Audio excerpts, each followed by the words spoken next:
Welcome to Decades of Horror, the 1970s. Tear him up!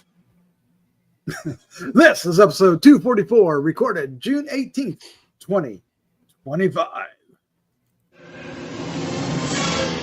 Gruesome Magazine. Hello once again. I am your host, Doc Rodden, and this podcast is about horror movies released between 1970 and 1979. Each episode, my co-host and I will tackle another classic or not so classic film from this wondrous, groovy, gory, and influential decade. All right, with me this week are my co-hosts, starting off with the one and only Jeff Mohr. Jeff, how are you doing, sir? There's just so many people to be. I don't know which one. Okay. See, you haven't been here for a while. I got to come up with my weird statements again. You know? And by the way, we got water today. All right. Oh, good. Our well is dug and connected, and we're nice. Yes. Congratulations. Now all we have to do is wait for the bill. There you go. Yeah. Oh my God. Meantime, you can shower. Oh yeah. Also joining us tonight is Bill Mulligan, writer, director, special effects guru, and all-around nice guy, and published author of Rum. And where can you find Rum, Sir Bill? Oh, you can find it on Amazon or Amazon.com, or you go to Chad's house and, when he's not around, slip in through the door, maybe have your little rat friends carve a hole, reach in there and grab it off the. Yeah, better not do that. Yeah, Amazon.com it's only $10, so it's probably worth not getting beaten about the head and shoulders by Chad. But maybe you should. All right. Also, speaking of Chad, also joining us tonight is Chad Hunt, comic artist and co-host of Decades of Horror, all of them, as Jeff says. How are you doing, Chad? I'm good. I'm very good, actually. I like that. And good looking. So. All right. Oh, all right. Let's not exaggerate. All right, Jeff, why don't you tell us a little bit about Play Now Media before we get into our review and discussion tonight? Well, Decades of Horror and Gruesome Magazine partner with Play Now Media streaming services. They have, 25 or 30 niche streaming channels. And Decades of Horror of the 1970s is currently on the Wicked Horror TV channel. And I believe he started putting them on Classic Horror TV. We're getting old. Yeah. That 70s are now classics, I guess. 50 years ago, heck. It is. They are. Yeah. Anyway. I feel like I might be a classic as well. So. And they've given us a promo code that y'all can use. DOH70, DOH all caps 70. You do have to sign up on their website, and you have to be a first-time subscriber. But what you get for that promo code is 20% off your first payment. The monthly fee is $6.99. So if you sign up for the monthly plan, you will get $1.40 off your first month. If you sign up for the annual plan, which is $50, you will get 20% off that, meaning it'll only cost you $40 for an annual subscription. So check it out. And I was, I got to start writing these down, but the Wicked Horror TV is coming up with a lot of stuff, a lot of new movies on there that I never heard of, and I kind of want to watch. I know. That's good. Stream them all. All right. Spoiler alert for those who aren't initiated. We are going to be covering a film from the 70s, and that film is going to be Willard, 1971. Yes, the classic one. And if you don't know, we should point out that this podcast shows are best appreciated after watching the films. These are deep dives, sometimes along the lines of video commentary tracks, but we do review them. We give our review first, but we also will spoil them. But it is like 50 plus Jeff years just said, old. 50 plus years old, and you've probably seen Willard, or the younger crew out there probably saw the 2001, which is it has its own merits, but the original is quite awesome. But let's dive into it and see what kind of shenanigans we can come up with. All right. Starting off with the card. Willard, 1971, directed by Daniel Mann. Written by Gilbert Ralston, based on a novel Ratman. Good golly. Ratman's Notebooks from 1968 by Stephen Gilbert. I cannot get that out. There's too many the S's in the wrong place. The cast includes Bruce Davison, hardly recognizable, Ernest Borgnine, you'll recognize him, Elsa Lanchester, a very young Sandra Locke, Michael Dante, Jody Gilbert, Joan Shawley, and J. Patton O'Malley, among others. The production company was Bing Crosby Productions, and the filming locations were in California, LA, and Vernon. Filming dates were July 13th through August 7th, any August date you want to choose, 1970, and it was released July 30th, 1971. The budget, we were unable to find what the budget may be, but imagine what it could be. The domestic box office was $9.25 million, with a $14.5 million from the numbers. So it's somewhere in between there. And IMDb also says 19.2. So yeah, just choose movie one. ranking says 28.2. So yeah. Wow. Just choose the one you want it to be. That's a pretty big margin of error there. Yeah, I feel like some of them might include other streams of income there for that. But anyway, the synopsis is: a social misfit uses his only friends, his pet rats, to exact revenge on his tormentors. Tormentors. It's actually worse than that, because they're not really pet rats. They're just rats that happen to, and he's letting in the house. Yeah. A little side note before we dive into this is that we have covered this film before, way back when, but I don't believe that was a video cast, right? That's not on YouTube. That's only on the audio cast. That is right? audio, yes. Yeah, so this is the first time you can see our wonderful faces. Sorry. In reference to this. And I don't believe Bill and Chad, I don't believe you were on the original. Were you, Chad? No. It was you and I and Santos. Yes. Wow. That makes sense. All right. So this is a nice revisit, and all you on YouTube will surely enjoy it. And those listening on the audio podcast, if you've heard the original, you might get some more out of this one. All right, let's find out what our first impressions were. Who chose this? Jeff, who chose this? Chad. Chad. Did I? Oh, He's not speaking up. I'm just waiting for somebody. Chad, what was when did you first see this? What was your first impression? And does it hold up today? First of all, I'll speak when I'm damn well ready to speak. I saw this it was a CBS late movie one time. And I had a lot of questions. Like, how did this guy come to control rats in such a small amount of time? I was 6 or 7 when I saw it. And it just confused me a lot about why this guy could control these rats. There's something supernatural going on? Because I know he just didn't train the rats to do that. I mean, they touched on it a little bit, that he was telling them what to do and this and that. But I was confused by that as a child. But I like seeing Bruce Davison in these roles. He has a very good, it looks like he's doing a real good job here. I don't know exactly how old he was or anything like that in this one, but he was very young. And I remembered him from the Jan and Dean movie. I think it was called Dead Man's Curve. Yeah, I forgot about that. Yeah. So I remember him from that. So it was good to see him here, and I liked it. I like this movie a lot. I don't think I've seen all of the sequel, Ben, but this one was really good. I still love it to this day. It's just cheesy, and some of the characters are just characters, that brought a little bit of funny business to the movie. Ernest Borgnine was great. He's always great, no matter what he's in, I think.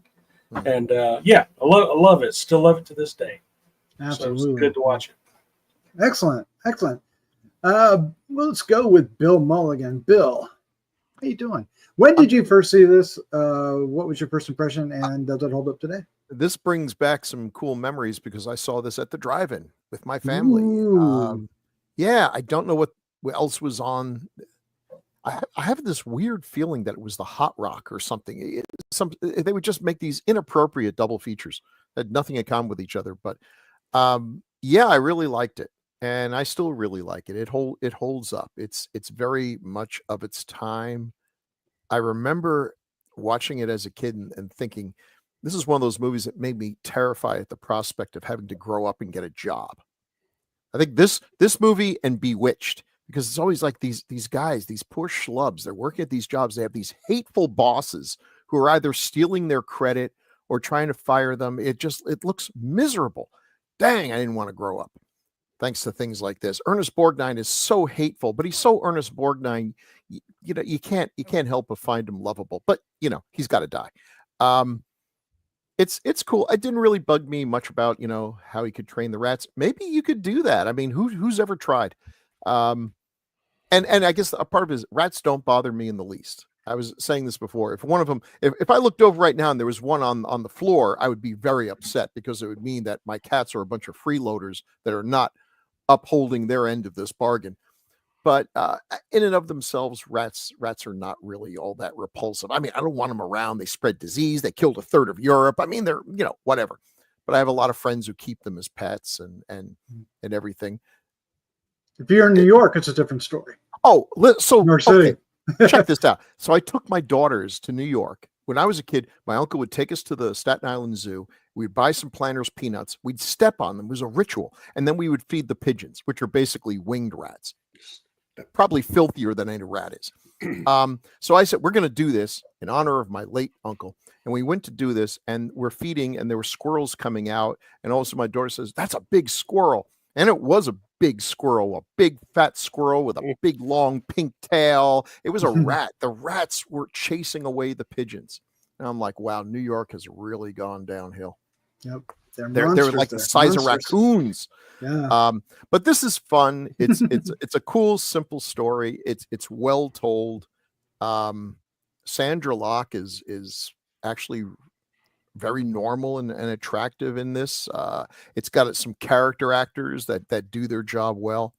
There's nothing super fancy about it. The director didn't really go on to do very much else, but very effective. I thought did a good job in this. It's a very cool. It's really got that early 70s feel, almost TV movie-esque, except better production values and a bit more money into it. I think it does a great job. And I think the sequel, the recent one, failed for one really simple reason. Crispin Glover is perfect as Willard. If your idea is that Willard is a creepy guy who controls rats, Crispin Glover is your go-to guy for creepy guys who can control rats. And that's not what the story was. The story was a very ordinary guy beaten down by the world who takes his vengeance with rats. Crispin Glover looks like he was just born controlling rats, like a supervillain or something. But Davison just was such an ordinary guy. Just the world, was dealt a bad hand. And so when he now takes his vengeance in this weird way, you're kind of rooting for him. And I liked it. It's many years since I've seen this movie. I just watched it yesterday for the podcast, and it holds up. So thanks for picking it, Chad. Yeah. Yay. Jeff, remind us, when did you first see this? What was your first impression? And does it hold up today? I saw it at the theater. it was the summer after I graduated from high school. And I mean, I thought it was pretty creepy. I remember liking it quite a bit. It feels flat kind of now. What I really got into now was all the character actors that are in it that were had really, really great careers that I never noticed back then. I just saw here's all these people I'm just watching. I knew who Ernest Borgnine was. I knew who Elsa Lanchester was. And I don't think I knew who Sandra Locke was before that. She hadn't done too much or anything that I had seen anyway. So, but the rats, it's the rats. So and the house is awesome. I really got into the house this time. And as it turns out, that entire house, everything in the house was on location. There was no set except the basement. The basement was a set. But everything in the house and the upstairs and all that stuff, that was actually the real house that they used. So I don't know. It's not as it's just not as scary and creepy as I remember it being. And that should be normal, I think. 54 years of special effects and gore since has become much stronger and much more graphic, so yeah. But the little things that he does, I kind of took all the time that he was working out in the backyard with the rats, that was sort of a montage over a period of time, and that he was training them. Although he calls them his best friends or his only friends, yet he puts them through a near drowning experience, like what do they call those? I went through this once before and I still can't remember it, but the camps they send kids to that they have to survive at, wild outbound, I think, or bound, something like that. Anyway, outward bound. See if you can survive the deadly rising pond level trap. It's just anyway. And then I'll put him in a box, and then I'll do and by the time he goes to meet Ernest Borgnine in his office, he's pretty well got him trained, apparently. Now I too want to echo what Bill said. I've worked in places that had offices or conference rooms, in old factories that looked like that had that kind of crappy I don't want to say crappy, but it had like wood paneling that was really particle board with some kind of paper on it or something. No, crappy was appropriate. You got it right. But it did. It just had that feel, to me of, just, I don't know, a cheap business. Ernie was not a nice guy. There was not a single nice thing about him. Nope. Yep. Yeah, the office smelled like moldy paper and regret. Yeah, There we go. There we go. Well, I saw Chad. I think I saw this the same time. Although I thought it was like movie of the week, but it might have been that. Because I seem to remember my folks watching it as well. Because whatever we watch, we all watch because one TV, 3 channels. And I loved it back then. Thought it was great. But we've seen, I've seen it a number of times since. But it was great to revisit it again. And it does, I would say the same thing. It feels kind of mundane compared to, now, but the rats are real at least, right? So there's no CGI rats, of course, from 1970 and 71. But so they, it's quite effective. And as a kid, you're not really sure, you all you hear is your mother screaming because a mouse or a rat has showed up, right? So you just know that rats are bad. So you just, rats bad. And this movie has a bunch of them. So, but now, it takes a while for it to get into the revenge mode, the horror mode of it. At first, it's pretty much a drama, and we're getting to know all the characters and, finding out, this Willard, poor Willard, just, needs to grow up. Like one of the guys tell him, he just hasn't done that yet. And you really start rooting for him. Because he does start to change. But then he takes a step sideways and pays for it. And I didn't realize it back then, but I'm thinking about it now. Matter of fact, I don't even think I thought about until you mentioned earlier about that. This is kind of setting the stage for what kind of how the 70s movies started to become. This is kind of a downer ending. It doesn't have a positive ending, and that's a very 70s trait, as we've discussed many times here on this. And this one's a little more downbeat than some of them. It's not quite as dramatic as say like Dirty Mary, Crazy Larry kind of ending, but it definitely is that. And I love the last shot freezing on Ben. So, and I think Socrates was the only one he called his best friend. I don't think all the rest of the rest, because he did not like Ben. He always fought. He always so I think Socrates was the only one that he called his best friend, if I recall. But so I'm glad we revisited. Thanks, Chad. I was a little like, oh, we're doing that again. But then it was great to watch it again. I really, really got into it, and I think conceptually and story wise, it really holds up. Yeah, it really holds up. I think if you're going in expecting a scary horror film, you might be disappointed. But it's a solid story. It's a great cast.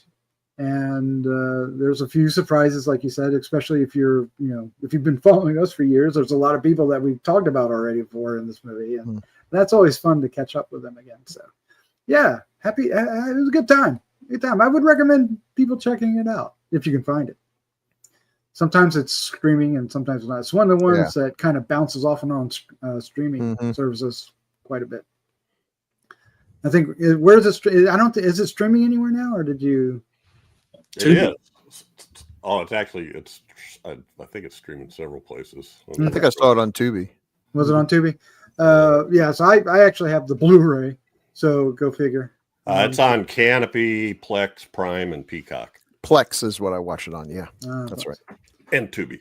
It's on Peacock. Oh well, that's awesome. Okay, there you go. Well, it's actually streaming pretty good right now, so you should be able to catch it. Grab it. All right. So's the sequel. Oh, I haven't seen that but one time. That's good, because sometimes you get these Rec. You can get Rec. You can get Rec 3. You can get Rec 4. Good luck finding Rec 2, which is the best. And it's like, I want to see all of them. I'm not going to watch a franchise if I got to skip one of them. And those who are wondering, like, what are you talking about, Rec? It's REC, not WRECK. Yeah. Yeah. So, and it's a found footage.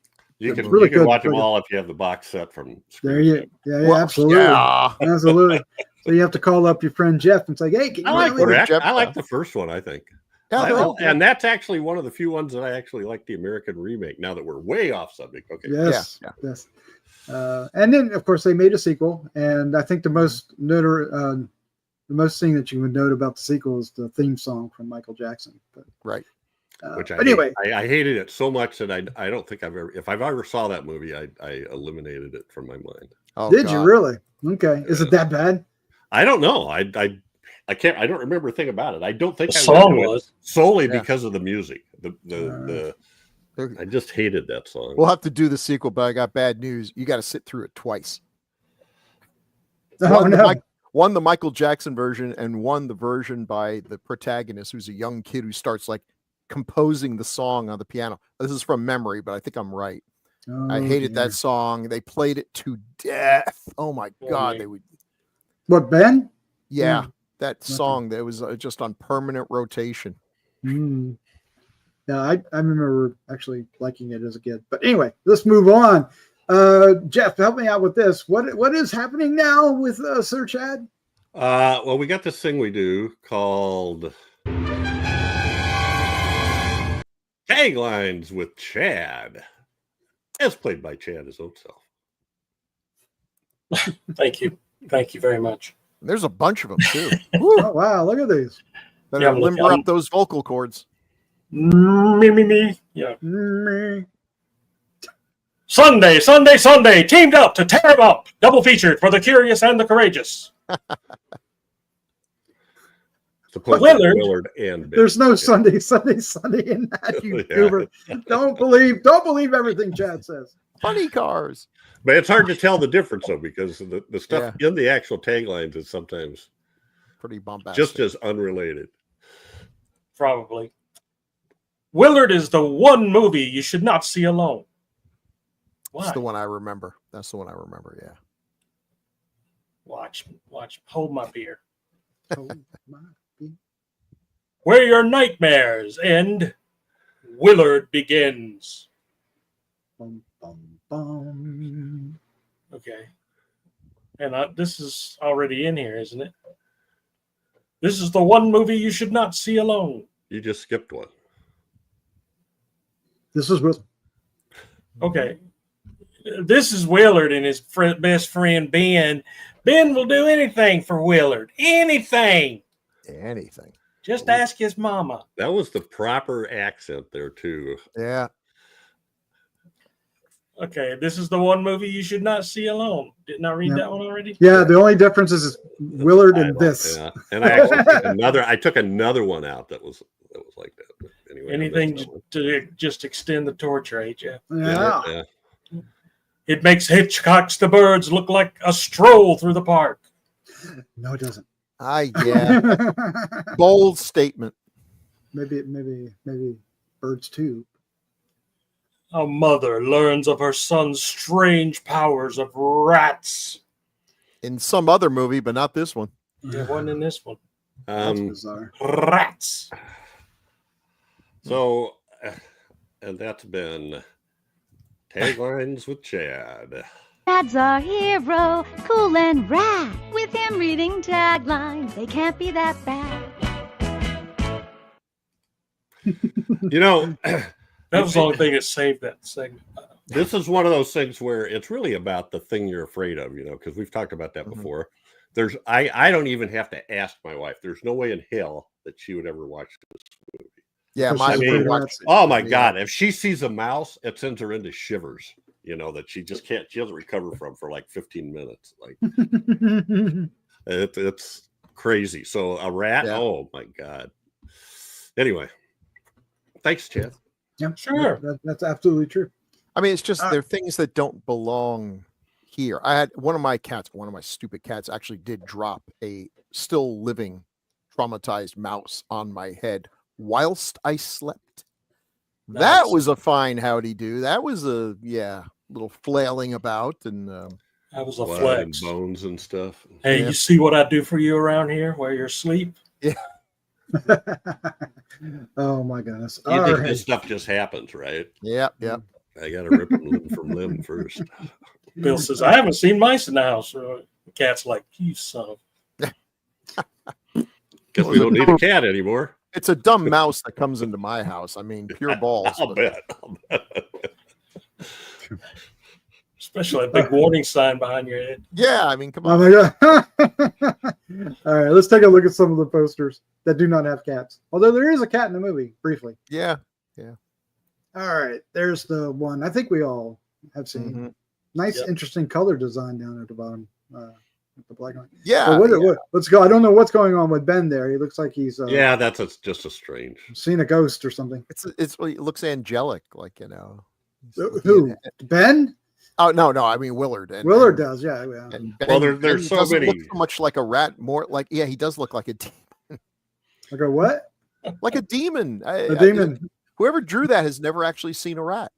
His ears or his eyes are way up into his ears. Yeah. They are. Well, I mean, Some of the other Purple variations have the eyes are red too. There's a lot of different. I think Here's in their a- attempt to make it look more menacing, they kind of... I just want to say, in all my years of teaching, I have never once run across a Willard. And I don't know if Willard used to be a more common name, and now nobody would ever name their kid Willard. People who haven't seen this movie have heard of it. Willard. Willard Scott. Willard Scott, yeah. I know a Wesley. Wesley. I do too. I saw that movie. All right, looking at another. I love it when these old theater Yeah. things in the paper show up. This is awesome. There's that scary ass rat again. I mean, it's the teeth are upside down, right? Aren't there teeth Yeah. on the top, not the bottom? Yeah. Yeah, they have two. Maybe it's a were rat. It's a werewolf rat, Yeah. not a Yeah. vampire bat. He came from an Andy Mulligan movie. Nice. And notice this is during that short period of time when we had the GP rating as opposed to PG. General public. And fact, also, when it Before was that, it was selling, them, but okay. yeah, it's also a selling point. Oh, this movie's in color, which you would never do now because, like, yeah, duh. Mhm. You know, now you got to I warn like people the, it's in black and white. I know you got to say. I remember the theaters when I was a kid, their advertisements, they were advertising air conditioning. So the name of the theater had icicles dripping all over the top of it, so you knew that it was cool and you should go there on a summer day. Oh, that would be a Absolutely. selling point right now, I'll tell you. Oh my gosh, it would be indeed. Yeah, and we chatted about the sequel, so here's some of that. I So don't think it's Go been a ahead. long time since I've seen Ben, but as I recall, it was kind of like the Aliens to Willard's Alien. It was bigger, and I just remember there were scenes of police like running through the sewers with flamethrowers. Maybe I'm making this up, but it just seems like it really took the whole premise of an army of rats taking over things. The protagonist was not necessarily controlling. It was more like Ben was in charge. Yeah. And Ben was the one with the power. So we keep thinking, well, how did Willard control the rats? I'm not sure he did. I think Ben just knew what he wanted, and Ben told the others what to do, and they listened to Ben. Mhm. Yeah. I mean, if you look at the ending when they're coming up the steps, that is all Ben doing that. So, yeah, definitely, you're absolutely right. I think Ben's reading the box of poison. He's like, wait a minute. And he starts squeaky, squeaky, squeaky. No, sorry. All right. Sodium benzoate. Wait a second. Yeah. So Ben's. Well, I think it might have been the dead rat on the box that kind of clued him in. He's a visual guy. But it did enter a sequel. I couldn't tell you what's in that movie, and I know I saw it because I remember the kid. Yeah. Because the kid isn't the same kid from Burnt Offerings. Oh, you know what? I think you're right. I think, yeah. I think you're right. All right. Well, they didn't waste any time. That came out right after in 1972. Yep. So then they could do this, which is perfect. Teamed up or tear them up, or teamed up to tear them up. Sorry. Yeah. The Curious and the Courageous. So wait a minute, that tagline, it makes Hitchcock's The Birds look like a stroll through the park. That's from a movie review. Some reviewer actually said like that. It should have been drummed out of the profession. Yeah. He had a goal of getting onto the onto the poster. Oh, listen, there were reviewers back in the day who were like that would, they would, no matter how bad the movie is, they'd put something in there that could be taken maybe sort of out of context and, put on there. There's some folks who always gave good reviews. Mm-hmm. It happens. I never saw this as a dope. I guess was this in the theaters or just drive-in? What do you think? I don't know. I don't remember seeing it there. Now, Ben opens with the last 10 minutes of Willard. Does it? Oh yeah. Okay. That makes sense. Might as well. But I wonder how that would go back to back. You'd say, hey, didn't I see this? Oh, jeez. It's not like that hasn't happened before. There's other movies that do that. So here's the book that it's, I'm not going to say the title again because I know Ratman's Notebooks, which I guess is much darker than the movies, but I have not read it. Yeah. Not sure I've even seen it. I'm kind of intrigued on how the book reads. Why is it Notebooks? Why isn't it just? I have more questions about the title of this than I do the entire movie. It may be told from a diary, like from a diary. Yeah. Point. Right. Okay. So I just wonder, how does he end it? How does he end the book if this is being told, first person by Willard?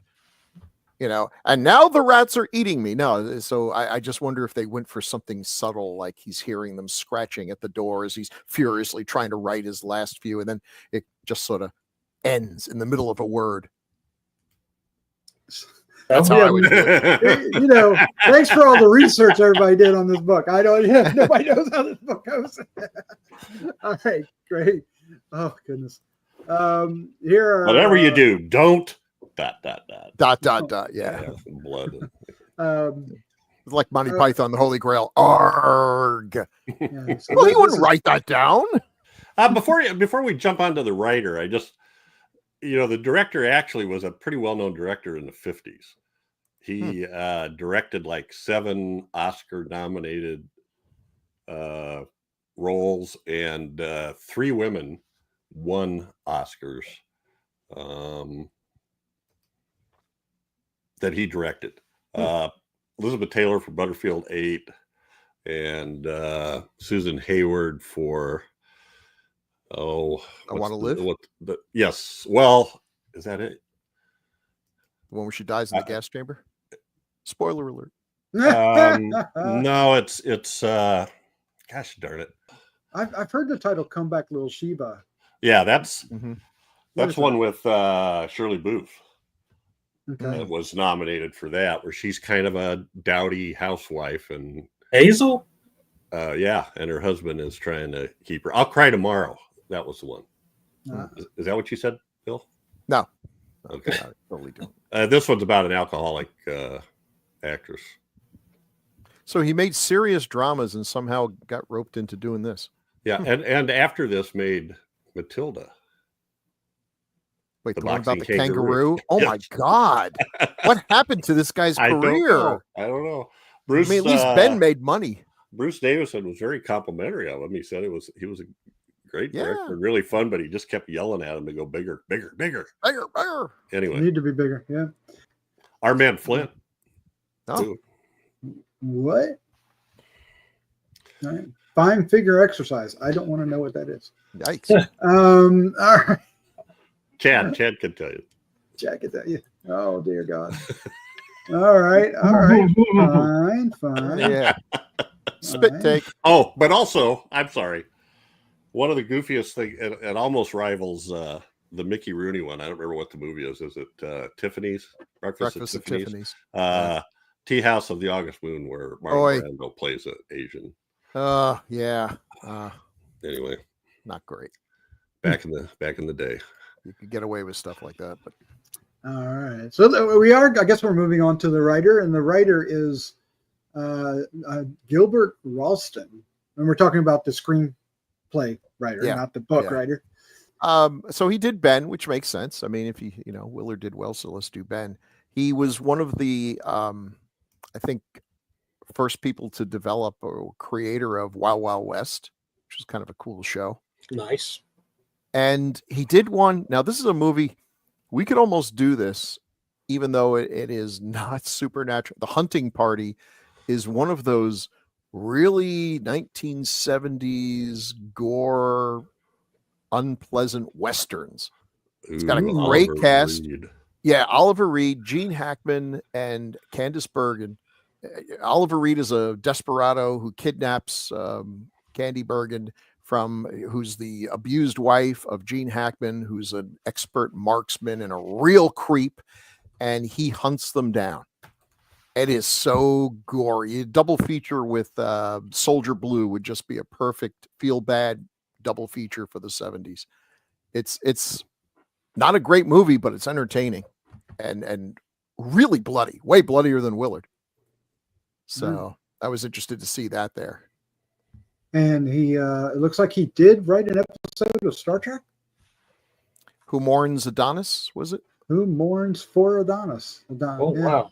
Yeah. I don't know which one that is. Anybody? Oh, it's where Star Trek, where the Enterprise finds a planet that is basically ruled by a god, but it really turns out that he's just got a really good computer. Yeah. But he was the one who inspired, it was aliens who inspired the Greek gods. And 5 episodes of Gentle Ben, which I guess only ties in by name only, but what the heck? Because that's a bar, right? That's a bar. A bar. That's a bar. Does that have Clint Howard in it? Gentle Ben? Yes. Yeah. Dennis Weaver, Clint Howard. Wow. Very good. Oh my God. Look at him. Lots of TV. All the standard stuff. Yep. So, but anyway, the Wild Wild West yet. Wiki, Wild Wild West. Oh, Love that show. Stop. Land of the Giants. I mean, holy mackerel. I used to watch that too. Yep. Combat. I Spy. He's cranking them out. 16 episodes of Dr. Ben Casey. All right. I've lost my excitement now. He had a career. He had a career.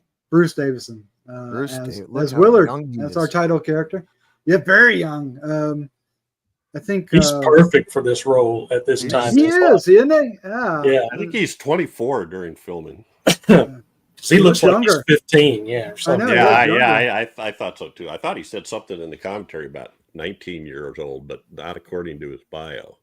He was born in 46. So, of course, everyone treats him like he's 12. Mhm. well, and I think he was told to act like an 8-year-old or something. Oh, really? Yeah, that was supposed to be one of the. Well, see, Immature. now yeah, I kind of wonder if now this wasn't a thing back then, but is he supposed to be on the spectrum, or or is it just that he's been mothered and just not allowed to grow up? Feels like the latter. Well, between Feels his like the latter. mother and Ernest Borgnine, yeah. Oh yeah, his Yeah, balls are long since He's busted. crunched at every. Well, they did everything for him, and they've never allowed him to do things a man his age should be doing for himself. Yeah, no kidding. So he was. And they're undercutting him in different ways. I mean, the boss is just awful, basically just trying to drive him out. Yeah, she's just beating him over the head with a hammer, and his mother's like digging these little things. His mother's emotionally undermining his everything. But Bruce Davison has 278 credits. That's amazing. He did. So you guys already know, but I was thinking he did a ton of horror movies, but it's because I don't know if you remember or not, Doc, but we did like 3 or 4 horror movies of his in the last like 4 or 5 years on Gruesome Magazine podcast. Oh, okay. The recent ones, yes. Along Came the Devil, Corbin Nash, Itsy Bitsy, and Suitable Flesh. Yeah, the one with. I think I'm with Chad. I remember him turning into a jellyfish in the X-Men or something. Yeah, like in that. the X-Men. Yeah, he was the. Yes, he was very good in that. He was the senator. Yeah. And he comes. Mutant-hating senator. Yeah, I mean, he turns into a mutant. They turn him into a mutant, and he walks up on the beach and just flops. I always thought he was a jellyfish, but what was he actually? I don't know if he became like water or just clear jelly. He couldn't control his power. I don't know what happened there. Because he kind of went. Bleh. Yeah. I don't know about that. He did Lords of Salem and Insidious: The Last Key. He was also in Kingdom Hospital. And I thought he was in Harry and the Hendersons. Mm-hmm. I think he's one of those actors that is always reliable, will deliver a strong performance. Never really had that maybe breakout role. He's maybe a little too quirky to be a traditional leading man type, but that's a hell of a good career. You said how many roles has he had? 278. Yeah. I mean, that's pretty enviable. I don't think he's never not been working, or ever not been working. Also, Pupil, from the Stephen King story about the that was the one that got released, groomed by the Nazi. The one with Ian McKellen. Ian McKellen. Yeah. Lathe of Heaven from the Ursula Le Guin, yeah. or Ursula Le Guin, and he did a Tales from the Dark Side, the word processor of the gods, that was from the King story. And then the screenplay was written by Michael McDowell about a word processor that was like making a wish. Whatever you wrote came true. Or type. And Dahmer too. He was Dahmer's father, I think, in the movie with Jeremy Renner. Oh, that's interesting, because I could see. Yeah, I could see that. So yeah, and plus, God, 200. He's everywhere. Did you say he was on? Did I miss you saying he was on Harry and the Hendersons TV show? Yes, but that's okay. Say it again. Oh, okay. Okay. I missed it. He must have been the father or something. I never watched that, but his name was Henderson. George Henderson, yeah.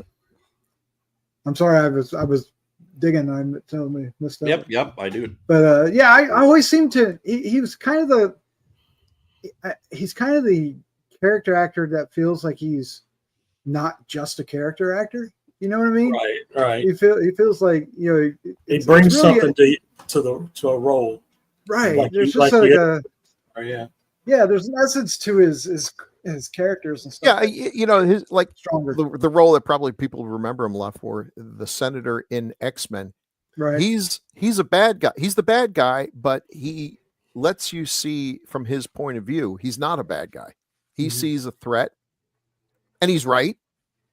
His solution is, not appropriate and causes, so the mutants have reason. He creates the danger that he fears by suppressing the mutants. They have to fight back. And so, but they do give him his chance to talk about, this is a danger and we have to protect ourselves. And I just thought it was a really good small role that was well done. Oh, he's a good actor, and he's good in this, because we feel for him. At the same time, what he's doing is wrong. And this is sort of a classic EC comic sort of thing where you have a person who is just, justifiably unhappy with the way they're being treated, is given the opportunity for payback, takes it, and then takes it too far and ends up being punished for it. It's kind of a classic arc right there. He was nominated for an Oscar for a movie called Longtime Companion. Oh, yeah. That was an AIDS epidemic. I remember hearing Chronicle of the Gay Men. People were talking about what a brave role that was, because that was the kind of thing, it's hard to believe now, but there was a time when like Tom Hanks, played a gay man dying of AIDS, and everyone was like, "Oh my God, that's so brave," and everything. And I think his role was Philadelphia. First. Yeah. And he was talking about how he lived in, I don't know where he lived, in some kind of artist community. Did you listen to that, Doc, on the Blu-ray? No. He said he had an apartment that Simon Oakland lived in once in a while. He'd come and go. I don't know. When I had a place to stay when he was in town or something. And then he talked about how Spielberg lived down the street, and I forget who else lived around there. There was 3 or 4 like people that became big name directors, and he said they were always talking about their ideas for movies and stuff. And I don't remember who it was. It was a longtime director that he was talking to somewhere, and he said he commiserated with him and told him he was afraid he was becoming a character actor. He goes, "Well, hell yeah, that's what you want to be. If you become a star, you'll get like 5 good years, and then everybody will forget about you. This way, everybody remembers you. You'll be like Simon Oakland, can walk into any bar in the country and will never have to buy a drink. Everybody will recognize him from Psycho or Kolchak or whatever. That was like Patton Oswalt had a whole routine where it's like, he's at some party, whatever, and there's Brad Pitt and Angelina Jolie and everyone, and he's just like, I'm just a big fat schlub, and and then he looks over and it's Brian Dennehy, and like, character actors, nobody cares if we get fat. I'm like, yeah, have another plate of shrimp. Oh man. But this is definitely a memorable and definitely one that made an impression. He does a really good job. Yeah, he really does.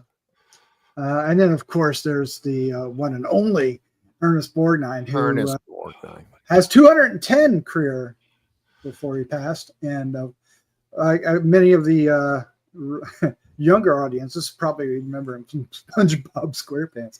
Yeah, it was just hilarious. You got to tell me, what did he do on that? Because I don't. Oh, he was Mermaid Man. Mermaid Man, yeah. Okay. And Barnacle Boy was Tim Conway. Yeah. I remember when I was a kid, McHale's Navy was one of those. Oh, it was one of the things that was always on. My dad, that was one of my dad's favorite shows, and he'd laugh till he was rolling on the floor. I think mostly at Tim Conway, but yeah. Oh yeah. That's right. Tim Conway's on that too. Oh my gosh, I didn't even put that together. But then it's funny. You get used to watching on McHale's Navy, and then you're watching Bad Day at Black Rock or something, and here he comes and he's playing a despicable heavy, because look at that face. That's a face made for big dumb brutes who try to beat you up and get their comeuppance. But then you see him in Marnie, and he's like fantastic playing this. He had depth. He could basically do Ernest Borgnine, and toward the end of his career, what the hell, you're Ernest Borgnine, everybody wants. But he also he had a lot of he was talented. He shows up in one of my favorite bad movies of all time, The Oscar. Oh my God, that movie. Wow. Oh, if you haven't seen it, I don't want to tell you anything except see it. Screenplay by Harlan Ellison, and you'll you'll wonder that he didn't burn Hollywood down when you see what they did with it. Oh my God! Didn't he Absolutely change amazing. his name, or did he leave his name on there? I think he tried, because they took over, and you still see little bits and pieces of Harlan coming through, but it's so overwritten, and unfortunately the actors they got could not make that purple dialogue work. It's marvelous, absolutely marvelous. But Ernest Borgnine's great in it. He's great in everything. Poseidon Adventure. Oh my Yeah. God! Oh yes. yes. Yeah. Yes, Oh, that I was love him, man. yeah. And there he played. He's both a heavy and a hero. I love Ernest Borgnine. In a great way, right? Yeah. Yeah. And you feel sorry for him when yeah. his wife, Yeah. even Oh, though hell yeah. even though they were squabbling the entire time, you could, he still had that expression of love for her at the end. It was Yeah. just And also really- look at him. He was lucky to get a woman of that quality. well, yeah, there was a story behind that. Yeah. Oh, I forgot. He was in the he was in the Airwolf TV movie and series too. Yes, he was. Jan Michael Vincent. Yeah. Oh dear. Yeah. Dirty Dozen. Come on. Oh yeah, General absolutely. Warden. Yeah. Wild Bunch as well. So on, Yep. on his Oh, yeah. for people that can't see this on the Bill's image, he's got Escape from New York, which Cabby is one of my all-time favorites. Oh, absolutely. The whole bit where he's playing the cassette with Mhm. the theme song from American Bandstand, I just absolutely love that whole thing. Just it gives me goosebumps every time. To me, that makes the whole movie. But anyway, The Devil's Reign. Devil's Reign was great. And Deadly Blessing were both he's part of a cult. And, Well, there you go. Black that's Hole. your Black that's Hole. your nightmare. There's your nightmare. You wake up and you're stuck, you've been kidnapped by a cult, and it's being, the head guy looks like Ernest Borgnine. And I remember Poseidon Adventure, when I saw that in the theater, it shaped so much of my love for cinema going forward. Yeah. It was just some, and then I Pure wanted to, entertainment. yeah, and then I wanted to see the Neptune Factor because he was in it. And Oh, it kind of, it was a little bit of a speed bump along the way, but he did do that. Oh, Neptune Factor is one of my favorite posters of, giant monstrous fish, and then you see the movie and it literally looks like it was filmed in a fish tank with angels. Yes. But I was so excited for it, and then I walked out going, nah. Well, that wasn't so great.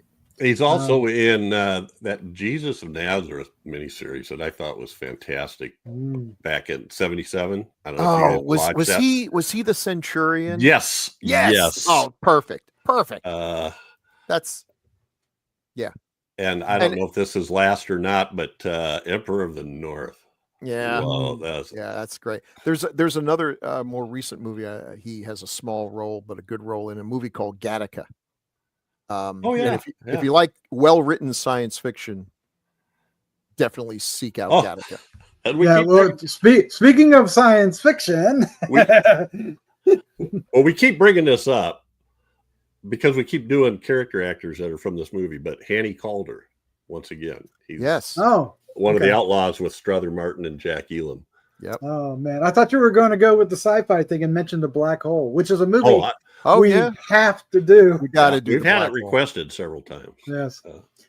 And then he did one of the last disaster films too that I remember from the 70s, which was 1980, which was When Time Ran Out, which is weird volcano one, but had this crazy cast with Paul Newman and Jacqueline Bisset and William Holden and many, many others, which I went to see. Heard of that. Really? It's not that good. That's okay. It was, Okay. they were just going through all the different disasters, and they finally volcanoes, and it's like, Yep. the one-two punch of There was a Poseidon, lot of fire. and the Towering Inferno were that's as good as that genre. Active Earthquake, volcano on a Pacific Island resort.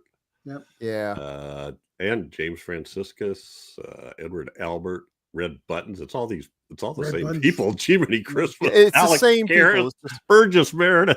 I think they did rock, paper, scissors to see which one died. Probably. It's They your all turn, did. Burgess. Yeah. And if you like really weird songs from the 70s, he was in the movie version of Convoy. We got a great big convoy. Sing it. Oh yeah. Chris Christopherson. Yeah. And oh my God, the director of that was Oh, I have to look because he's Sam famous. Peckinpah. Sam Peckinpah directed that. Oh my God. Isn't that Sam. crazy? Yeah, that is crazy. I mean, you can't always win, but Nah.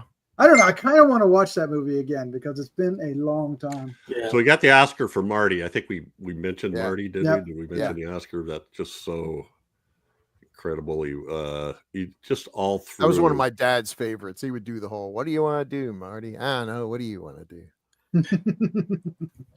Yeah, we could just do an hour on Yeah. him alone. So moving on, we got Sondra. Why am I suddenly drawing a blank? Somebody fill in the gap there. Locke. Locke. Yes, thank you. God, that's what you call a brain fart. There's the ladies and scariest gentlemen. scene in the movie, right in the middle there. Ernest putting the moves on young, attractive Sondra. Well, Locke. and that's his. So I just want to recount this just once. So this is Ernest Borgnine's character, right? Oh boy, He's I had to bring my wife's favorite word up again. He's trying to whoop-de-doo with his secretary in the closet in his office. He stole the business from Willard's father. He beats the hell out of Willard, and makes him work all kinds of hours, and Not physically, but he mentally. can never get stuff done. Well, yeah, berates him in front of et cetera. everybody. just He tries to humiliates steal his house from him. him. And he tries to get Sondra Locke to go against her, boyfriend to get him to sell the house, to manipulate him. I mean, And he kills Socrates, which still is that scene really upset me when I was a kid. Mhm. I know it's fake; they're just smearing some jelly on him. I hope. But we never saw him again. that was so No, that was just so creepy the way he was poking at him, and I could just I'm not a big fan of rats, but that was just so awful, and Willard looks sick, which is basically how I was feeling about it too. And watching again, it still upset me. Yeah, it was. You could see that event cracked Willard, right? Mhm. It broke him. And that's when, he went from being mischievous to being. Yeah. But it was his own damn fault. I gotta say, evil. Davison's a good actor because in some ways Willard is very annoying. He, You think? yes, yeah. Ernest Borgnine is a horrible, horrible boss. But when we first meet Willard, it's like, Willard, did you forget the? Oh, yeah, I did. And like, well, okay, listen, I got my sympathy for you, but if you're going to be a screw up, then people are going to treat you that way. There was no reason to bring those rats there. That was bound to be doomed. He makes bad choices, but again, he's very socially inept and very immature. Yep. Yeah. Very immature. But that is the kind of thing that like an 8-year-old would do. Try to sneak something to school, right? And keep it in the locker or something. Real quick, I want to go ahead. Well, he dated Sondra Locke. Yeah, they were dating. Wow, they were Really a thing there for a while. Mhm. Yeah. He says over and over in that commentary how much he loves her.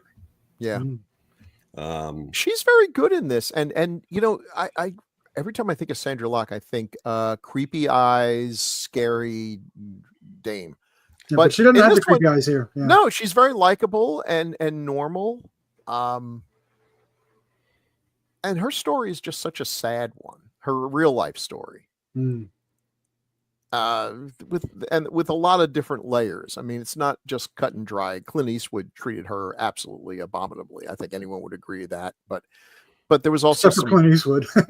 there's some definite weirdness in her life too, and some bad choices and just. But here she's so young and just seems like this person has a future. She's got that charisma that she should have gone better for. Definitely. I want to return to the scene that is in the picture in the middle where she was being hit upon by Ernest Borgnine, because her character really made some strong choices during that scene, because you could see her realizing what he was doing. Right. Not yet with Willard. I mean, she saw that too, but I'm talking about the hitting on her, because she was very standoffish and defensive. She was kind of like avoiding contact and stuff, and I thought that was really a strong character move on that. And of course she stood up for Willard and got fired for it, just like he did. And so just like Willard did. But So yeah, I thought her character was very different from a lot of other characters that we were getting, at that time. They would more and more become like that throughout the 70s, but this is an early kind of example of the strong supporting characters. Yeah, because there's no HR department. This is the 70s, Right. She knows she's probably going to get fired for this. You got to love what a sleazeball Ernest Borgnine, the character, not the actual guy, he is in this movie, because when he's doing this, he's got that look on his face like, hey babe, you want some of this? And like, God, no, nobody wants any of that, but all right. He thinks he's hot stuff. He thinks he's Mr. Macho. She says she's not going to do what he wants in terms of getting Willard to sell the house, but and he just kind of turns around and goes and sits down and does paperwork. He doesn't say you're fired. He gets his secretary to put drops the termination notice. Oh, he's a passive aggressive. Yeah, I he's just want to point out the scene at the bottom with the cat. I always get worried whenever a cat shows up in a movie, but I like this one where it's just a funny thing. She's out of nowhere. She just decides, hey, here's a cat, which is basically the story of how I got half my cats. Just people randomly saying, here's a cat. And then, because he can't take the cat home, his house is full of rats. He just like goes up to a guy in a phone booth, Clark Kent at the phone booth, and it's like, could you hold my cat for a minute? And then drives away. It's like, well, that's how I got the other half of all the cats in my house. It's just random people at the phone booth.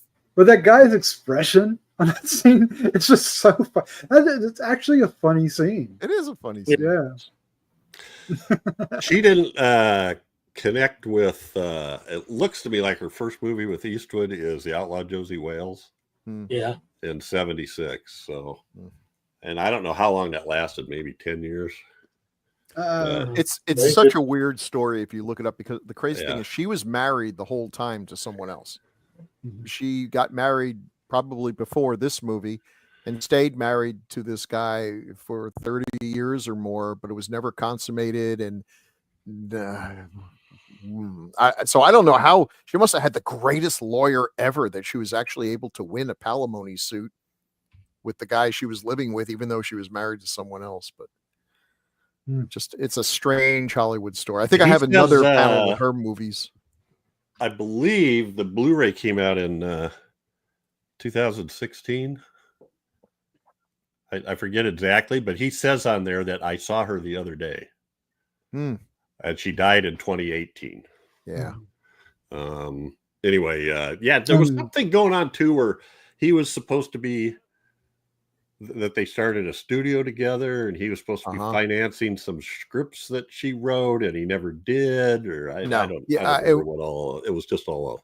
I mean, she had a good. She must have had a good lawyer, but basically they set her up in the studio and she was supposed to develop projects, and she developed like 30 projects. Not a single one ever got accepted. Now, maybe they were all terrible, but I can't believe out of 30 projects, not one of them. She was also nominated for an Oscar for The Heart is a Lonely Hunter. Yeah. Oh, that's a good movie. 1969. Now we've done Reflection of Fear. We have. Yeah. And did you do the top one there with Joe Don Baker? No. Death Game. Oh, Death Game. Game. Yeah. And she directed Rat Boy, but apparently it's terrible. I've never heard anything good about Rat Boy. And this other one, Shakira in the Mountain of Demons or something. I keep wanting to pick that, but then I keep, every time I'm about to pick it, I read the reviews. I'm like, ooh. Never stopped me. Yeah, that's true. All right. Well, there's another famous female actress in this movie, and that is Elsa Lanchester in her 70s look. I'm guessing she is 4'2". How the hell was she so big as the Bride of Frankenstein? I mean, I'm sure they gave her boots, but what were they? 3 foot I don't boots? think Carla says she's 5 foot, 5'3 3/4. That's a very specific, but wow, 5'3 3/4. Oh, she's wearing that. Well, you got a foot of hair. She's got a foot of hair. Maybe she was standing on a box or something. Oh yeah, all right. She had about a platform shoes. 2 feet hair, so yeah. And a wicked hiss. She was nominated for 2 Oscars. for Witness for the Prosecution in 1958 and Come to the Stable in 1950. I'm not never heard of that one. But she's just so cool. She's so awesome in this. I mean, at this point in her life, she was playing old biddies, and she was great at it. She was such a character. I mean, and she's one of those people. I know she was in some Disney movie. It was either That Darn Cat or $1 Million Duck or Oh Shit, There's a Monkey, something. One of those summer Disney movies that they would have. Yeah. You know, every summer there'd be some animal movie from Disney, some live action. But she was also in Mary Poppins. Yes. Yeah. So was J. Pat O'Malley. Who we'll get to soon. Yeah. He did a bunch of voices. I feel like you'd see her on talk shows too. She would come out and basically do old biddy stuff. And she she would tell these dopey stories that weren't all that great, but the way she told them was funny, and her voice, and everyone loved her. Mm-hmm. Outside of Bride of Frankenstein, do you know what my favorite role of hers is? Murder by Death. Oh my gosh, she was Miss Marbles. Yes, it was so. Oh my god. I love Murder by Death, and I know, it's got Blackbeard's Ghost. Is that the Disney movie? See, that was another one. I remember seeing that at the drive-in. I'm sorry, didn't mean to interrupt you. So. No, and she wasn't That Darn Cat. I guess you did. Yeah, she was. Yeah, I confirmed it. Yeah. Scrolling, not hearing. I heard that. Well, he what did he say? Oh, that little shot where he comes in eating a carrot and then pulls it. Do you want one? She suggested that to him. Oh, that's cute. Why don't we do something with a carrot? Why don't you attack me with the carrot? He smacks it on the and he smacks it down on the piano or whatever. Yeah, it's like stop. I want us to do Arnold at some point. We'll do Arnold sometime. I haven't seen it, but I've heard. It's not a great movie. But there's an underlying charm to it. It's silly. It's one of those ones where, somebody's looking out of the painting through an eye. You can see the eye is missing. It's kind of silly, but it's Grandpa Monster. We'll probably end up doing Terror in the Wax Museum when we run out of everything else to do. Boy, that movie's got to be terrible. If you're not watching this, it's a black and white and green poster, and at the top it says Karkoff is here. That's not a typo. Karkoff, not Karloff. Karkoff in the Wax Museum. I think they're hoping that you're so stupid that you think it's Boris Karloff. Karkoff is here. Who cares? Now they should have put Karloff. Well, never mind. Yeah. She was in also. I don't know why this seems weird to me. Maybe I saw a picture somewhere, but TV movie of Alice in Wonderland in 1955, where she played the Red Queen. Red Queen. I was going to say she'd be good. That would be great. And there at the bottom, we've got a colorized picture of beautiful The Bride of Frankenstein. And a lot of people don't seem to realize she is not only the Bride of Frankenstein, but she's also in the opening sequence where she plays Mary Shelley. She is gorgeous. Yeah. She is. And she's stunning. She's absolutely stunning. Absolutely is. Her first role. She's very good. She did make a comment too that said, apparently, if you pronounce her name wrong, she'd say, "It's Burt Lancaster. I'm Elsa Lanchester." Oh my God, I probably said it wrong, didn't I? Oh, I had. No, you said it right. I have said it wrong. I know I've said it wrong. I'll always say it right because I was at, I think it was the 1977 Famous Monsters Convention in New York, and there was a quiz. There was a panel where they gave a quiz. Forey Ackerman gave a quiz, and you had to write down whoever got the most stuff won a prize. And one of the ones I got wrong was who played the Bride of Frankenstein.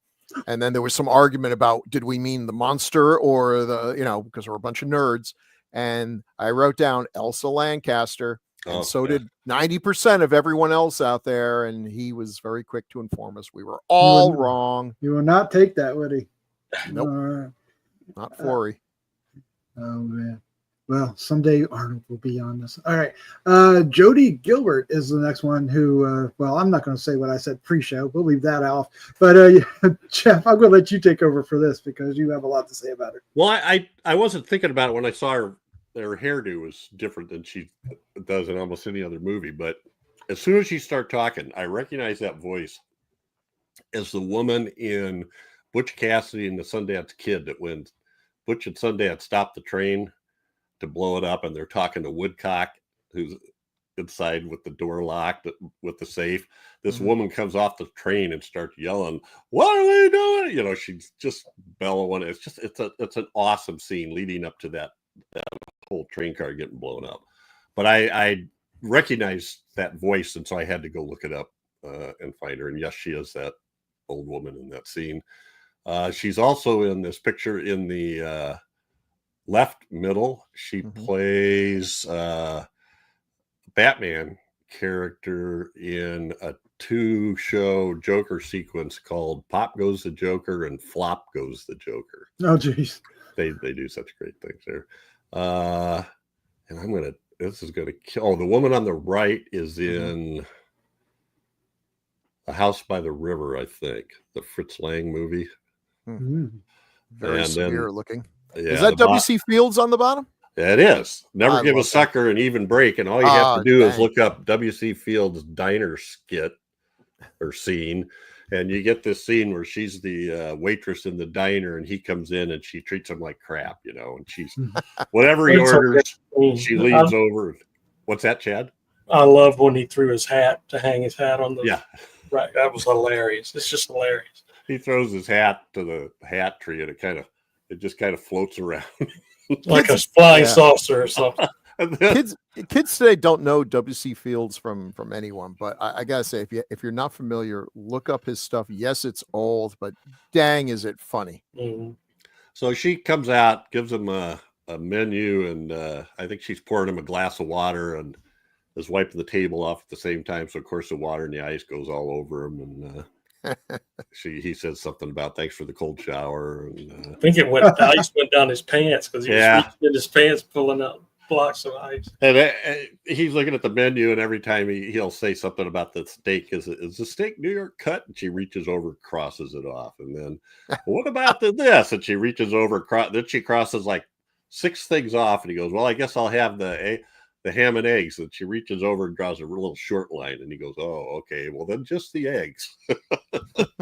It just goes on like that. And then there's a little bit when he leaves and pays too, and there's just all these weird little things. He buys 4 cigars for a nickel, and he asks for imported. And then as he's walking out the door, he's lighting it, and it starts flaming up, and is oh shoot, forgot to take the cellophane off. Oh dear God. Anyway, everything you can say, but anyway, that's her in that that skit, and she's in. No, I'm thinking of a different one. I'll wait. Hold on to that. But she's just one of those. Yeah. Again, one of those great character actors that just shows up and does a great job and does memorable things in super expressive eyes. Yeah, big eyes. And I loved it at the end when the end of her scenes where Willard's asking for a couple $1,000 loan back in the 70s, and she just goes, and then just starts back in the store that she was working after he caught her red-handed stealing the china. Right. Yes. So yeah, Jodie Gilbert, she's worth mentioning, I think. And then we're gonna talk about Joan Shawley. Yeah, she plays Ernest Borgnine's secretary, but she was the band leader in Some Like It Hot. Oh. And I'm trying to remember if I got this. I know I got something mixed up here. I'm trying to remember what the part was in that bottom picture. Looks very film noirish. She was also in a Abbott Costello. Buck Privates Come Home. Wow. And she was quite I mean, you can see in the middle picture, but even younger, she was quite the dish. She was very shapely. Even in this movie, she's still too good for Ernest Borgnine. But that's so funny. Not very discreet, man. The two of them are just like hooping and hollering, and everyone else has to like pretend they don't know. Yeah, and then she comes out giggling like a crazy person. Adjusting her blouse. Yeah, she's in some odd movies along the way too. I don't know why, but I cannot remember what that bottom picture is from. Oh, House of Horrors from 1946 with Rondo Hatton. Oh, Rondo Hatton. Dang. Yeah. Oh, that's good stuff. So anyway, another person who's had a great career and been in all kinds of movies. It's just Yeah, worked all the way up to 1985. Well, you know, if she worked with Rondo Hatton, maybe Ernest Borgnine didn't look so bad. No, that's yeah. At least Ernie's head is round. Poor Gosh. Rondo. I mean, in 1945, she was uncredited in 3 movies, and then in 1946, boom. Yeah. Starts making movies that pay your dues in the decent. And then J. Pat O'Malley, which everybody I think will recognize. I had another thing, but I don't know what I did. I saved the image, but I couldn't find it. He was actually a really well-known band singer in Britain early on and had tons of albums and stuff out, and then came over to the US and did the acting thing. Got the bug. So in that bottom picture, he's in a two sequence Batman thing, and he plays the character's name is Pat Pending. And the 2 episodes are That Darn Catwoman and Scat Darn Catwoman. Wow. They're so clever, right?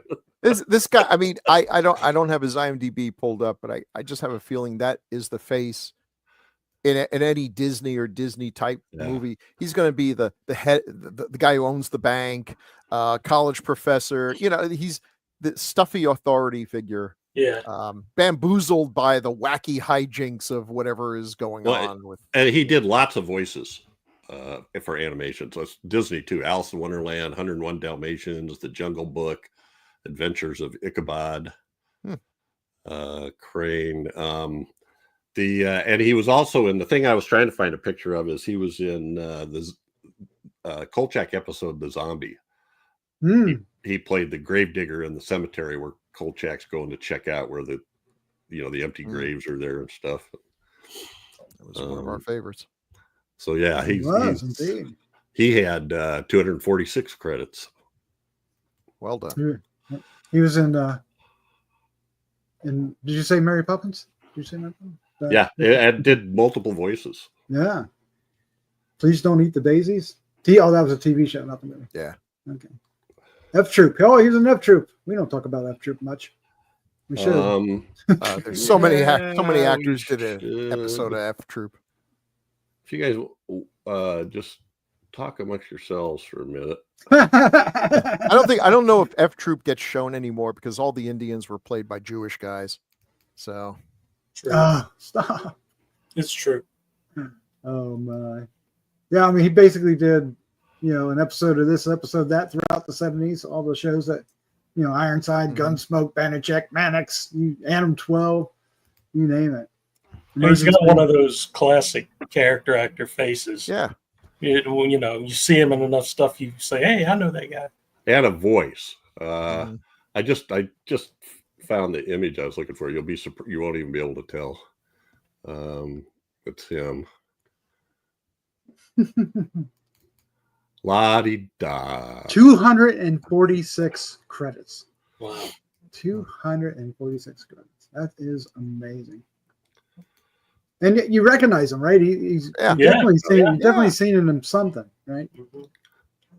That's him. Look at that. Yeah. Oh my gosh. The voice of Pat O'Malley. I don't know what year that's from. Obviously, his hair years.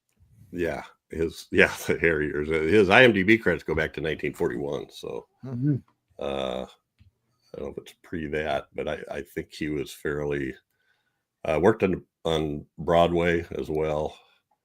And he's good. He's one of the more likable characters in this movie in terms of, he keeps giving advice to Willard, but it's actually pretty good advice. Yeah. Isn't he the he's the mortician. Undertaker, yeah. Yeah, mortician Undertaker. It says he recorded over 400 songs in England and spent 4 years as vocalist with Jack Hilton's orchestra before emigrating to the U.S. He did voice several audio animatronic characters in Disney's Pirates of the Caribbean attraction.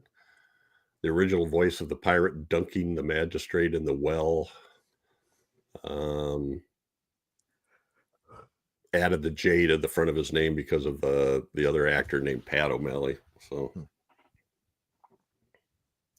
anyway,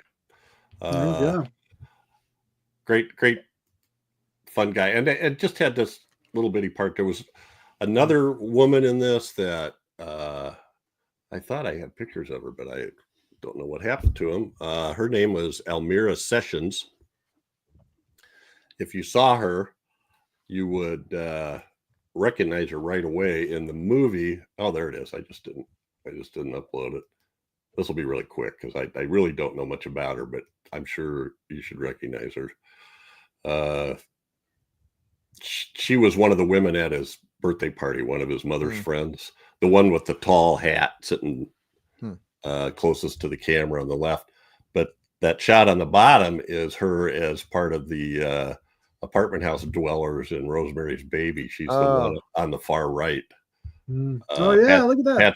Patsy Kelly's mugging in the front. But these people are like long-term actors that are just anyway. I've talked too much about that stuff. It's just I just love that stuff. So I got to stop. Chad hasn't said a word yet. So all right, let's talk about the rip-offs of the Bill. You put this together. Why don't you talk about these? Well, I mean, rip-offs. You got a movie about a guy who controls rats, and everyone's like, and it makes way more money than I'm sure they expected. So, well, let's go with it. We got Kiss of the Tarantula. Let's see. She had power with her lips and her pet spiders. That's even less likely training spiders than training rats. And then Jaws of Death. The guy, it's a kid who controls sharks. Okay. Wherever did he get that idea? Yeah. Now let's rip off Tooth. And wow, So and then was this before or after Jaws? I don't know if it was before or after. I'm guessing it was after. Because there are some shark movies before Jaws. Yeah. Stanley that's the one I'm probably most familiar with because he controls snakes. I like snakes, and Stanley, he makes those snakes go around and bite people. And again, you got to be, if you're scared of snakes, those movies are probably really scary. But since I'm not scared of snakes at all, it's pretty low budget crap. But here's the favorite one on the bottom. Andy Mulligan. We have not done an Andy Mulligan movie yet. I'm just that sword is hanging over all your collective heads because one day I'm gonna pull the trigger. And we're gonna do an Andy Mulligan movie. They are all terrible. Some of them cosmically terrible, and one of the worst is The Rats Are Coming, The Werewolves Are Here. Although it's got a great poster and actually better looking rats than the one on the Willard poster. He made one of his terrible little movies with werewolves, and then Willard hit, and they went to him and said, "Here's another 25 cents.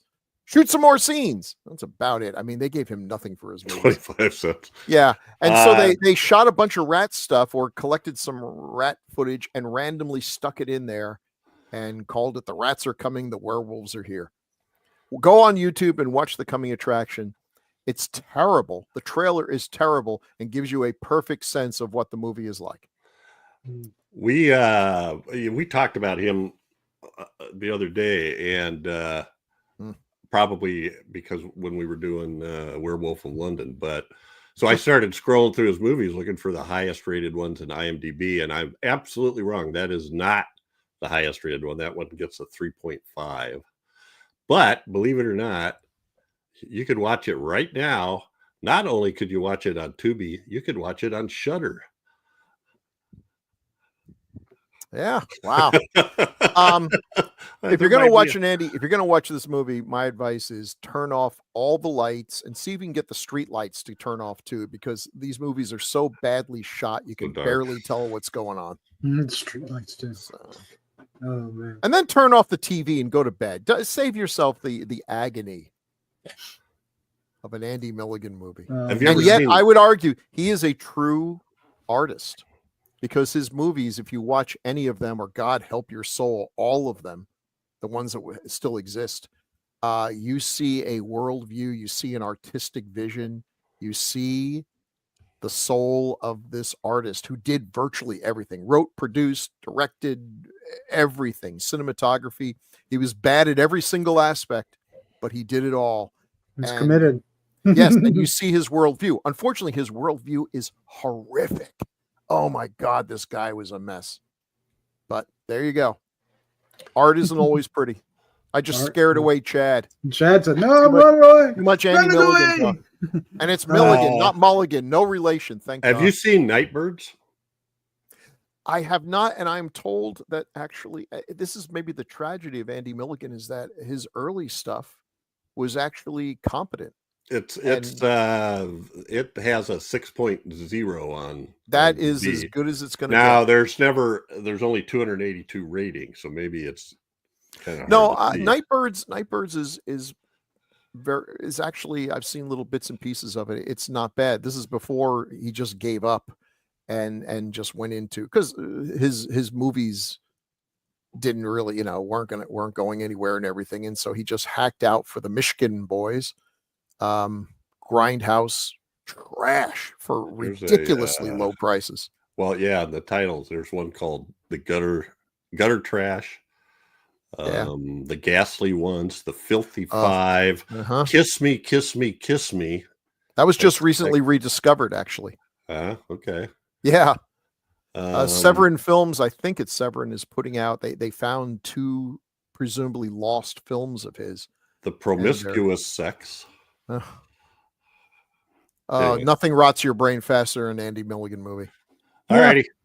All right. Well, there you go. That is us reviewing Willard. I hope you enjoyed our thoughts about the film and the cast. And if you do, please hit like and subscribe and join us each and every week on Decades of Horror, one or the other.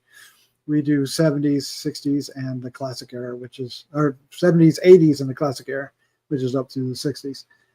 So it's really great stuff. But don't do last word. Go see Willard, check it out. It's on a variety of areas, and I think you'll get into it. But we're getting close to an hour and a half on a film that I think is an hour and a half. So let's move on to Jeff. I think we have some feedback.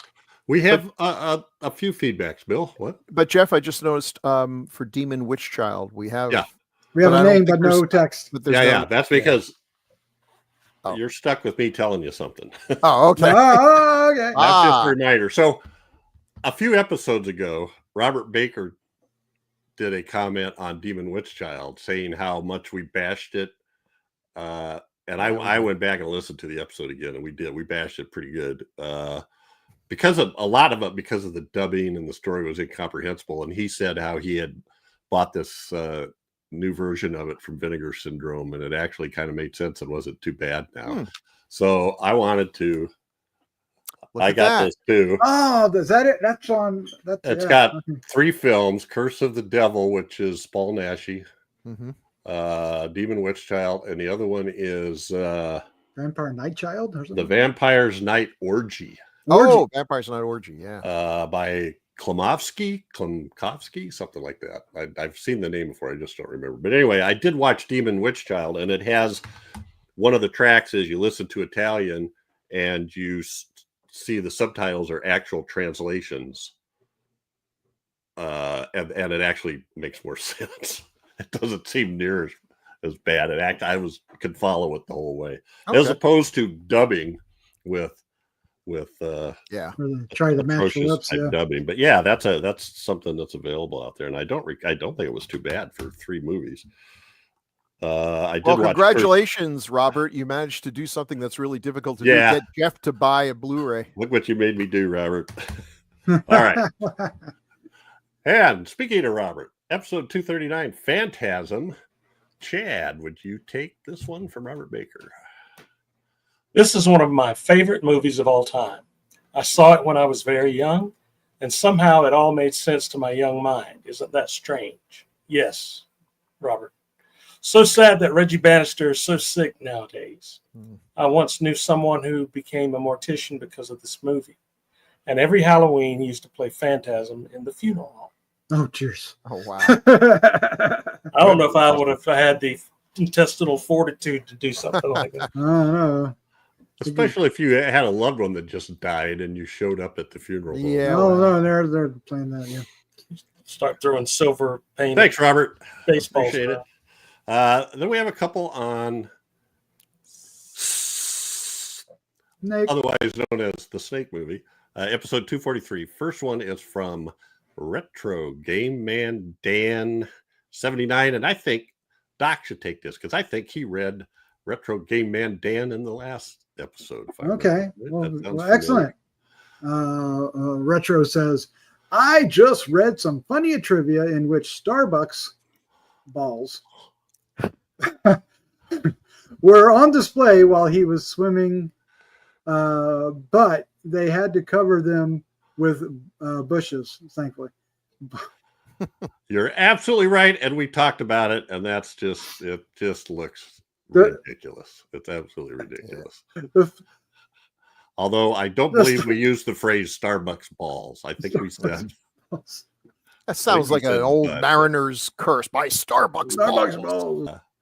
But thanks for the comment, regardless. We did talk about that. Oh my God, was it bad? It's funny though. It was. Austin Powers 101. So. And then we have one from Jose for Bill. Jose tells us about good movie. I think, if I remember correctly, I have this one on one of the MGM Midnight Movie DVDs. Is it possible to get enough of the wonderful Strother Martin? I think not. I would agree with that. Yes. I would agree. Thanks, Jose. And finally, from our friend Jay Bart, he says, yes, with appropriately 7 S's. I think. I see what he did there. Excellent. Appreciate you chiming in, buddy. Yep. Absolutely. All right. Well, as you know, if you want to catch these in early, before they make their way to YouTube, you can join our Patreon. And they usually hit, what, Jeff, about a week or so before they go online? No, if everything is on schedule in terms of recording and putting it up, they go up like 10 to 12 days before they go public. Yeah. Which is incredibly awesome. And it doesn't cost much to join, just a couple bucks.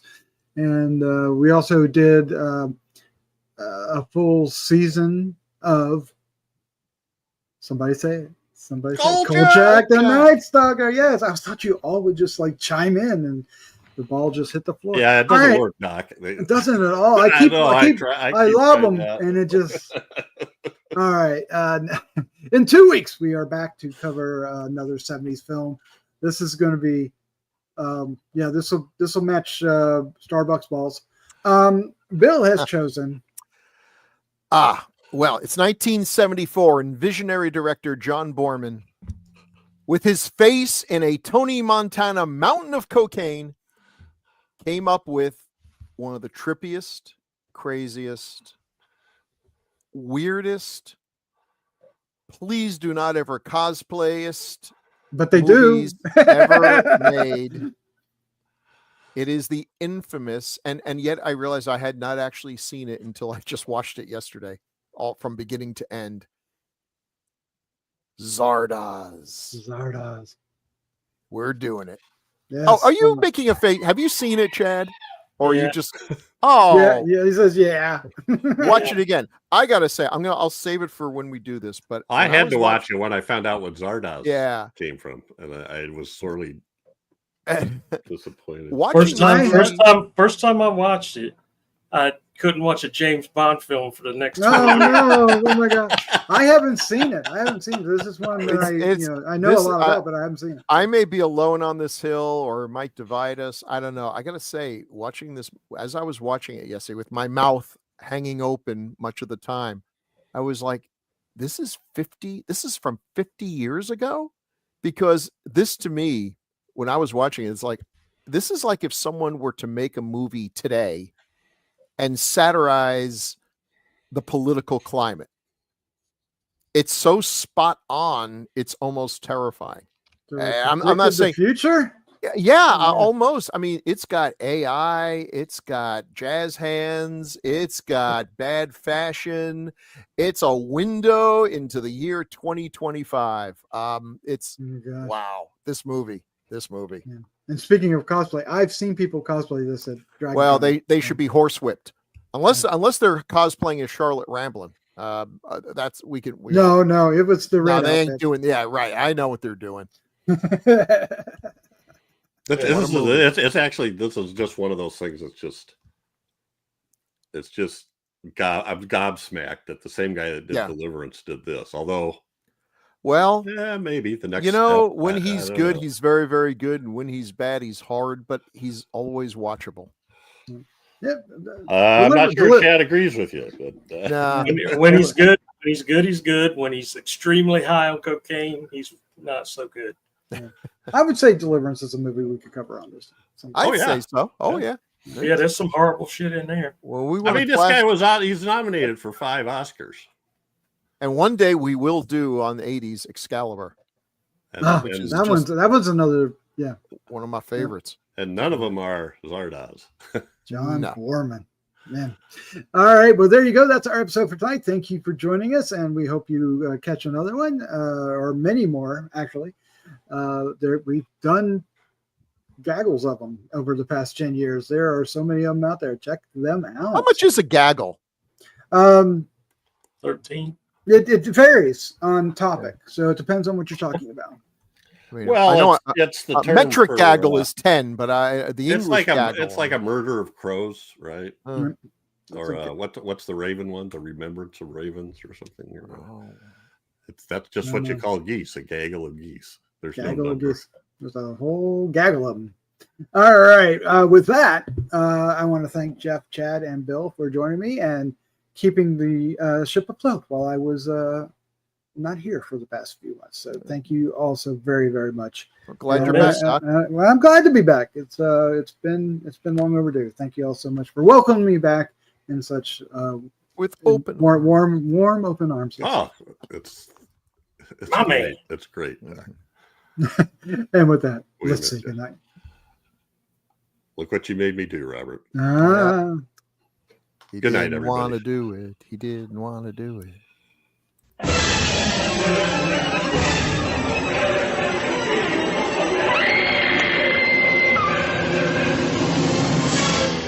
Gruesome Magazine.